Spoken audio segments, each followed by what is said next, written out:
नमस्कार दोस्तों, हमारे चैनल में आपका स्वागत है। आज जो हम बात करेंगे वो मार्केट के बारे में करेंगे। जैसे कि आपको पता है, इलेक्शन का रुझान आने के कारण शेयर मार्केट में ब्लड बाथ देखने को मिला।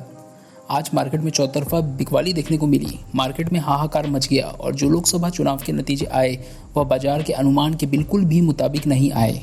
एग्जिट पोल बता रहे थे कि 400 पार सीटें एनडीए को मिल सकती हैं, लेकिन जैसा ही आज वोट काउंटिंग शुरू हुई वैसे ही पता लगा कि यह मामला गड़बड़ा गया है और बाजार पर दबाव बनाना शुरू हुआ। तो वह दिन के आखिरी तक खत्म ही नहीं हुआ। बहुत ही भयंकर बिकवाली यानी सेलिंग देखने को मिली।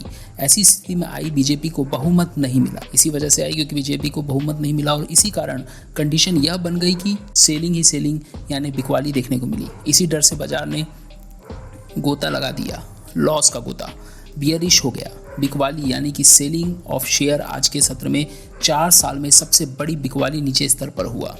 30 लाख करोड़ का मार्केट कैप साफ हो गया। सरकारी शेयरों में भारी बिकवाली देखने को मिली।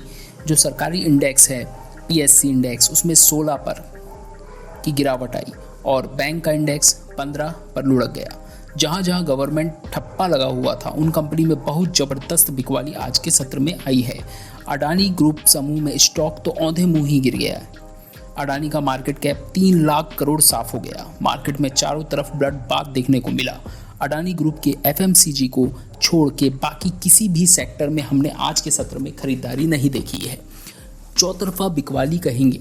ऊपर से जो छोटे मोटे स्टॉक थे वो तो निपट गए। Mid cap, small cap index 7.5 से 8 डाउन हो गए। नेशनल स्टॉक एक्सचेंज के 2442 शेयर गिरे, 243 शेयर चढ़े और लोअर सर्किट में जिनमें लगा है नेशनल स्टॉक एक्सचेंज के शेयर, उनकी संख्या है 609। अपर सर्किट चढ़ने वाले हैं, उनकी संख्या है 24 शेयर। अपर सर्किट पर बाकी 609 शेयर लोअर सर्किट पे। ऐसी मार्केट थी, एक आंधी आई, सुनामी आई, लेकिन आगे नेगेटिव साइड पे और तेजी करने वाले बिल्कुल जो कहते हैं ना कि ट्रैप होते हुए नजर आए। पोल के बाद सोमवार को बहुत ही अच्छा माहौल था।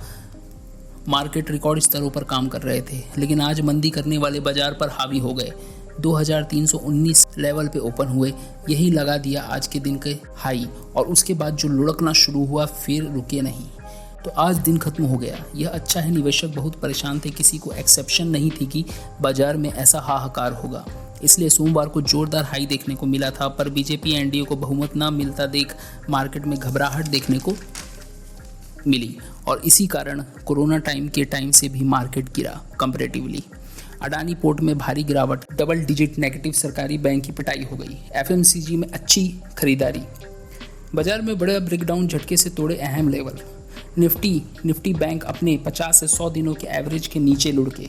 निफ्टी बैंक और निफ्टी ने 200 दिनों की औसत पर सपोर्ट लिया। बाजार में अचानक आई बिकवाली से सेंटीमेंट खराब हो गए। आखिरी समय में थोड़ी खरीदारी हो गई तो थोड़ा संभला, लेकिन मार्केट अभी भी स्टेबल नहीं है, तो इसलिए सावधानी रखें। हमको सावधानी क्या रखना है? एक साथ कुछ भी नहीं खरीदें, धीरे धीरे पोर्टफोलियो में शेयर जोड़ें। आज गिरावट के बाद शेयर सस्ते हो गए ऐसा ना सोचे। ट्रेड पंडित के अनुसार 21,000 का सर्किट भी सुरक्षित नहीं है। मार्केट को संभलने में समय लगेगा। पहले राजनीतिक स्थिरता जरूरी है। 5 जून को एमपीसी की 3 दिनों की बैठक शुरू। 7 जून को आरबीआई की पॉलिसी है, तो पॉलिसी आने के इंतजार करें। स्ट्रेटजी हमको क्या करना है? वही है जो पहले हमने डिस्कस की है। पैनिक नहीं करना है, कोई भी गलत डिसीजन या निराश नहीं होना है। इलेक्शन आते जाते रहेंगे बट मार्केट यहीं खड़ा है। ध्यान होना चाहिए, ट्रेडिंग में 95% लॉस होता है। ट्रेडर को शेयर मार्केट में लॉन्ग टाइम में ही प्रॉफिट होता है, इसलिए अपने अच्छे पोटेंशियल वाले स्टॉक होल्ड करके रखें। भारत की इकोनॉमी में अभी भी बहुत ग्रोथ है। हम ग्रोइंग इकोनॉमी है, हमारी कंट्री डेवलप कंट्री नहीं है, हम ग्रोइंग इकोनॉमी है, इसलिए हमें भारत के सेंटीमेंट और मार्केट पे बिलीव रखना चाहिए। इसलिए अभी वेट करने की ज़रूरत है, कोई गलत कदम ना लो। अगर जो स्टॉक आपका प्रॉफिट हो, जो आपने बहुत पहले से खरीद के रखे हैं और आपका मन कर रहा है कि हमें सेल कर देना चाहिए, अच्छा प्रॉफिट मिल रहा है, तो आपके मन के अनुसार आप सेल कर सकते हैं। बट मार्केट लॉन्ग टर्म में ही प्रॉफिट देता है, इसलिए थोड़ा स्टेबिलिटी पर वेट करना है, पैनिक नहीं होना है और अभी थोड़े समय के लिए खरीदने से बचना है, लेकिन स्टेबिलिटी का ध्यान रखना है। और हमको नुकसान कब होता है? एज पर सेबी और गवर्नमेंट रूट के अनुसार 95% जो है ट्रेडर्स लॉस ही करते हैं। हमको शेयर मार्केट में लॉन्ग टर्म में ही प्रॉफिट गेन होता है, तो इसलिए पैनिक नहीं करें, होल्ड करें, वेट दें, उसके बाद आगे का कदम उठाएंगे। Thank you.